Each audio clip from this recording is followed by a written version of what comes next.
นี่บรรยากาศทุกคนเอ้ยสุดจับเลยเนาะนี่คือขอสิยางจากข้างบนลงมาข้างล่างทุกคนนี่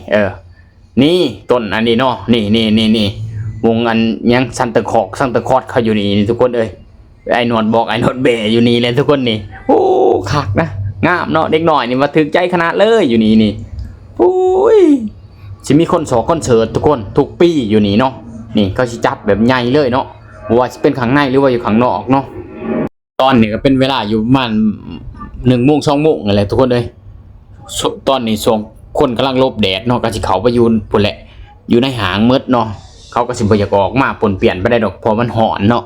แต่ว่าข่อยก็เมียข่อยแหละย่างเลาะเลยทุกคนเอ้ย เพราะว่าดนๆได้มาเถื่อเนาะเฮาก็ต้องจัดเต็มแน่ทุกคนเอ้ยนี่ข่อยก็มาแวะลินนี่ทุกคนเอ้ยแล้วก็สิพาทุกคนเขาไปนี่แหละไปรับบรรยากาศอยู่ข้างในเนาะบรรยากาศธรรมชาติน้ำตกอยู่ข้างในอีกพุ่นแหละทุกคนโอ้ยแบบแจ่มแจ๋วคือเก่าทุกคนนี่ทุกปีเขาจัดใหญ่ตลอดเนาะอยู่เดอะมอลล์บางแคนี่ไผอยากมาเบิ่งมาชมโดยตาโดยยังของตัวเองกะมาได้ทุกคนคันว่าอยู่แถวนี่ก็สิมีแต่คนลาวคนอัน